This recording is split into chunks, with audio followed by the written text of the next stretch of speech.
नमस्कार भक्तों, याद रखिएगा, कोई आदमी छोटा नहीं होता, कोई आदमी अनपढ़ या गंवार नहीं होता। सबसे बड़ा बेवकूफ इंसान वही है जो अपने को तो बहुत होशियार समझता है और दूसरों को बहुत ही छोटा या बेवकूफ समझता है। पता नहीं कौन इंसान कब किस वक्त ज्ञान की एक ऐसी बात आपको सुना दे जिसको सुनकर आपका जीवन बदल जाए।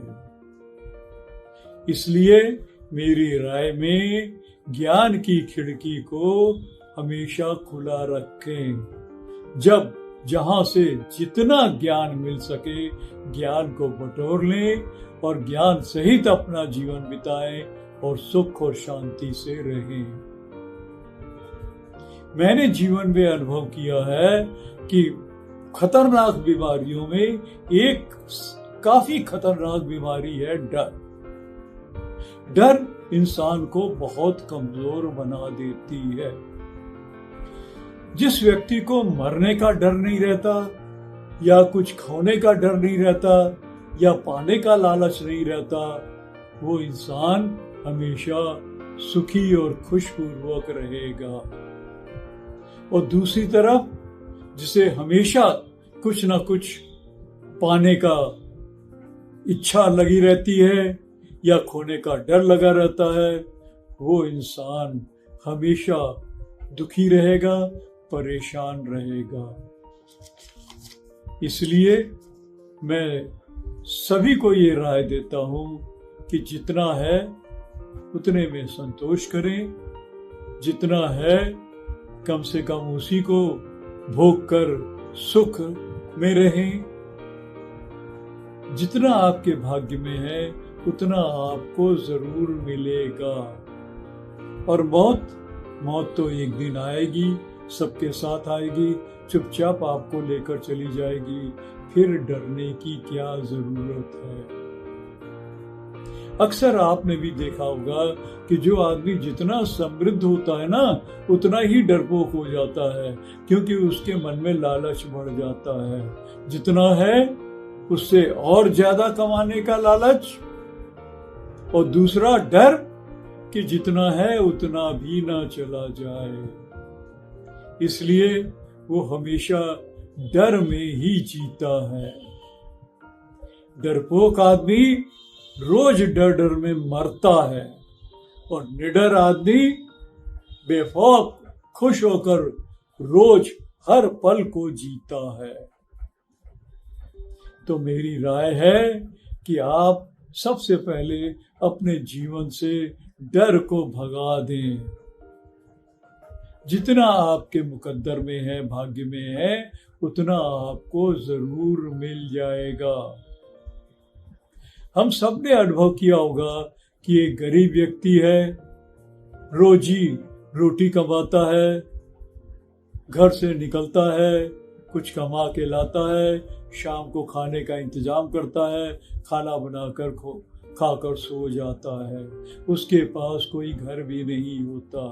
कुछ लोगों के पास तो सड़क के किनारे ऐसे ही एक छोटी मोटी झोपड़ी बनी होती है, उसी में पूरा जीवन गुजार देते हैं। नगर पालिका वाले भी आकर अक्सर उसकी झोपड़ी को तोड़ देंगे। 2 दिन वो घर के बाहर सड़क में ही सो लेगा, तीसरे दिन फिर अपनी झोपड़ी बना लेगा और उसमें सो लेगा। दूसरी तरफ एक व्यक्ति मेहनत करता है, कमाता है, तो सबसे पहले क्या करता है, अपना बीमा कराता है, ताकि अगर वो मर जाए तो उसके बीवी बच्चों को कुछ तो मदद हो जाए। और पैसे कमाता है तो घर बनाता है, फिर घर का भी बीमा करा लेता है, घर में रखी एक एक चीज का बीमा कराने लगता है। और पैसे कमाएगा तो सबसे पहले उसके घर के बाहर चौकीदार खड़ा हो जाएगा। और अमीर बनेगा तो अपने साथ अंगरक्षक लेके टहलेगा। या और कमाया तो गनर भी चाहिए, हर समय डरता है कि कहीं कोई उसे मार ना दे। अरे भाई, मरने का दिन तो मुकर्रर है, वो तो आएगा ही। मैं पैसा कमाने के अगेंस्ट में नहीं हूं, ना ही जीवन में सुरक्षा के अगेंस्ट में हूं, लेकिन मैं सिर्फ इतना चाहता हूं कि ईश्वर पे भरोसा रखिए। कर्मों के हिसाब से आपकी किस्मत के मुताबिक जितना है उतना मिल जाएगा, और ईश्वर ने अगर कुछ ज्यादा दिया है तो ज्यादा में संतोष करें, उसमें ही मस्त रहें। लेकिन हमेशा याद रखें कि जो आज है वो कल नहीं रहेगा। हो सकता है जो आज है कल उससे भी ज्यादा आ जाए, और हो सकता है कि जो आज है वो भी कल ना रहे। याद रखिएगा, जो आता है वो जाएगा जरूर। अगर मन में ये ख्याल आ जाए कि ये भी जाने वाला है, या ये दिन भी दुख के नहीं रहेंगे, तो कितना संतोष हो जाएगा, आपके दिल से डर निकल जाएगा। क्योंकि आप पहले दिन से जानते हैं कि जो आया है एक दिन चला भी जा सकता है, और जो जीवन भी आया है वो जीवन भी एक दिन चला जाएगा। फिर डर काहे का? जो स्थिति है उसके साथ समझौता करके शांत रूप से हमेशा जीवन को बिताएं। एक छोटे से गांव की कथा सुनाता हूं। एक छोटा सा गांव है, उसमें बहुत थोड़े लोग रहते हैं।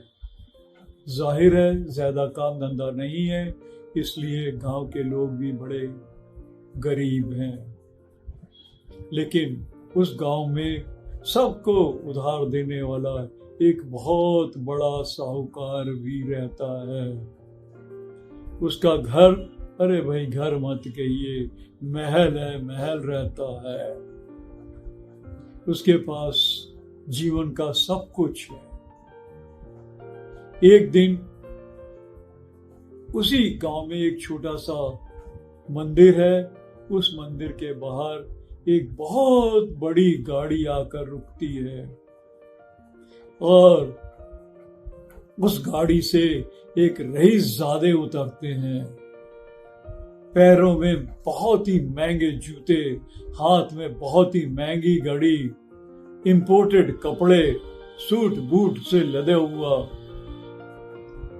जेब में एक बहुत महंगा चश्मा भी रखा हुआ है, उससे उतरता है। लेकिन वो बहुत दुखी है, चेहरे पे 12 बजे हुए हैं, रो रहा है और दुख के कारण अपने माथे को पीट रहा है। माथे को पीटता पीटता पीटता मंदिर के अंदर आता है, और धड़ाम से मंदिर के में जो भगवान जी की मूर्ति है उसके आगे गिर जाता है और बहुत विलाप कर रहा है। एक 8-9 साल का लड़का है जो उस मंदिर को साफ कर रहा था, झाड़ू लगा रहा था। उसने एक बहुत ही टाइट शर्ट पहनी हुई थी।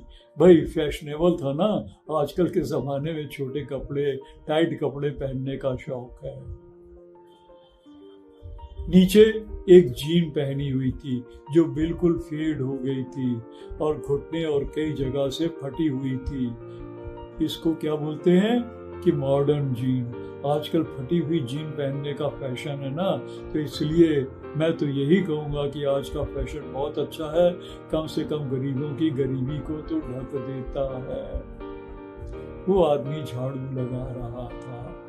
उसने इस रईस को रोते और विलपते हुए देखा तो उसके पास आया और बोला, सेठ जी क्यों अपने आप को पीट रहे हो? आपको चोट लग जाएगी, ऐसा मत करिए। सेठ जी ने गुस्से से कहा, 2 कौड़ी के जमादार, तू मुझे बोलेगा? तेरे को क्या पता मेरे को क्या परेशानी है, क्या परेशानी नहीं है? तू मुझे बताएगा? कि क्या करना चाहिए क्या नहीं करना चाहिए।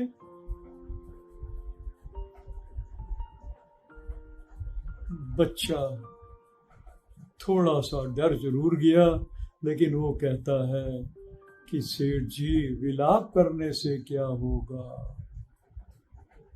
अगर कोई दुख है तो उसको सहना पड़ेगा, बस इतनी सी बात है। पर आप परेशान हो रहे हैं। कहते अच्छा, कल का 2 कौड़ी का जमादार मेरे को ज्ञान देगा क्या करना है क्या नहीं करना है। तुमने जिंदगी में कभी स्कूल भी देखा है? पता है मैं इंजीनियर हूं। लड़का कहता है कि ये तो सही है कि मैंने स्कूल नाम की कोई चीज नहीं सीखी, आप बहुत पढ़े लिखे इंसान हो, लेकिन मैं तो एक ही चीज जानता हूं कि अकल की बात कहीं से भी निकल आती है। हो सकता है पते की बात जमादार भी कर जाए। सेठ जी, आप चाहो तो मान ले, ना माने तो ना माने, आपकी मर्जी। अच्छा, अब मुझे ज्ञान लेने के लिए तुम्हारे पास आना पड़ेगा। बेटे ने कहा नहीं, मेरे पास नहीं आना पड़ेगा, लेकिन मैं आपसे एक चीज पूछता हूं, आपके पिताजी क्या करते हैं? वो कहते हैं मेरे पिताजी बहुत बड़े रईस आदमी हैं, विदेश में रहते हैं और बहुत पैसे कमाते हैं, और ये जो मंदिर जिसमें तुम रह रहे हो ना, झाड़ू लगा रहे हो, ये उन्होंने ही बनाया था। उस लड़के ने कहा साहब जी, मैं आपको बहुत अच्छी तरीके से जानता हूं कि आप इस गांव के सबसे बड़े रईस हो। रईसजादे कहते हैं कि तुम्हें मालूम है कि जो 2 टाइम की रोटी खाते हो ना, वो भी मेरी बदौलत खाते हो, क्योंकि इस मंदिर के आगे जो दोपहर को और रात को लंगर लगता है, उसके पैसे मैं देता हूं, और मेरा ही खाते हो और मेरे को ही सिखाते हो। नहीं सेठ जी, मैं आपको सिखा नहीं रहा हूं, मैं तो सिर्फ आपसे ये पूछ रहा हूं कि आपके पास रहने के लिए घर है? कहता है बहुत बड़ा घर है, इस गांव के जितने लोगों के घर है ना, उसकी जो कीमत होगी उसकी कीमत से भी ज्यादा मेरे एक घर की है। सेठ जी, आपके पास कपड़े भी बहुत सुंदर है। कहते हैं कि देख लीजिए, अपने कपड़े देख लो फटे पुराने, और मेरे देखो करोड़ों रुपए के तो ड्रेस है, क्योंकि सबसे महंगे जूते पहने हैं, सबसे महंगा मैंने घड़ी पहनी हुई है, सबसे महंगा मेरे जेब में ये चश्मा लगा हुआ है। कभी देखा भी है इंपोर्टेड कपड़ों को? कहता है नहीं सेठ जी, मैंने कभी नहीं देखा इतना महंगा। फिर पूछा सेठ जी, ये बताइए कभी आप भूखे प्यासे सोए हो? सेठ जी कहते हैं राम राम राम राम, ये कैसी बेवकूफों वाली बात कर रही हो? जब मैं पूरे गांव वालों को खिला सकता हूं तो मैं कोई भूखा सोऊंगा? फिर पूछता है कि सेठ जी, ये गाड़ी कितने की है जिसमें आप आए हैं? अरे जानते हो, ये गाड़ी कम से कम 2-2.5 करोड़ की है। अगर इतना सब कुछ है फिर आप दुखी क्यों हो? क्योंकि वो सेठ जी कहते हैं अरे बेवकूफ इंसान, तेरे को क्या पता कि इनकम टैक्स क्या होता है, इनकम टैक्स की रेड क्या होती है। कल मेरे घर में रेड हो गई और मेरे ऊपर उन्होंने 1 करोड़ रुपए का जुर्माना लगा दिया। तो बेटे ने कहा कि सेठ जी, अब पता चला कि आपके दुख का कारण क्या है। आपको इस चीज का अफसोस है कि आप 1 करोड़ रुपए खो देंगे। सेठ जी, इतनी सी बात आप सोच लीजिए कि ये जो गाड़ी आप बता रहे इतनी महंगी है, अरे भाई इसको बेच दीजिए, 1 करोड़ रुपए का जो दंड लगा है वो दे दीजिए, और अपने काम के लिए एक छोटी सी गाड़ी खरीद लीजिए। बस इतनी सी बात। ना भूख है आपके पास, ना प्यास है, ना घर की कमी है, ना दौलत की कमी है, सिर्फ आपको खोने का डर है। और देखिए, मैं रोज गाना गुनाता हूँ, झाड़ू लगाता हूँ, कचरा साफ करता हूँ, लेकिन दुखी नहीं होता। सेठ जी कहते हैं, अबे 2 कौड़ी के झाड़ू लगा और कचरा साफ कर। लड़का बोलता है, हाँ मैं कचरा साफ करता हूँ, कचरे को बटोर कर अपने अंदर नहीं रखता हूँ। सेठ जी के पास कोई जवाब नहीं रहता है। सेठ जी मन ही मन सोचते हैं कि ये लड़का कह तो सही रहा है, लेकिन उनकी ईगो वो कैसे माने कि उनके पास अकल कम है और इस जमादार के पास अकल ज्यादा है, जिसके बारे में उनको पता चल गया था कि उसके माता पिता भी नहीं हैं। जब पैदा हुआ था तो इसी मंदिर में उन्हें छोड़ दिया गया था और पुजारी जी ने उन्हें पाला है, और पुजारी जी इससे झाड़ू पोछा लगवाते हैं और जो लंगर का खाना आता है वो खा लेते हैं। और जिस दिन ये लंगर नहीं लगता, जैसे उनकी माता जी का देहांत हो गया था, 2 दिन लंगर नहीं लगा था, तो ये बच्चा 2 दिन भूखा भी रहा था, लेकिन फिर भी कितने अकल की बात कह रहा है। लेकिन उनका अहंकार उसकी अकल को सराहना नहीं कर पाए। चुपचाप धीरे धीरे उठते हैं, आंखों से आंसू को पोंछते हैं, कार में बैठते हैं और चले जाते हैं। दूसरे दिन पुजारी जी के पास संदेशा आता है कि इस बच्चे से झाड़ू मत लगवाइए, झाड़ू के लिए एक दूसरा आदमी रख लीजिए, इसको स्कूल में पढ़ने के लिए भेज दीजिए। लेकिन अहंकार वश वो उस बच्चे को थैंक यू या शुक्रिया नहीं कर पाए। तो भक्तों, आपने खुद भी देखा होगा कि दुख का एक बहुत बड़ा कारण है कि खोने का डर। अगर मन से खोने का डर निकाल दें, ये मान लें कि ईश्वर है, वो सबको कर्मों के हिसाब से फल देता है। जितना आपके कर्मों के हिसाब से फल लिखा है उतना आपको ही मिल जाएगा।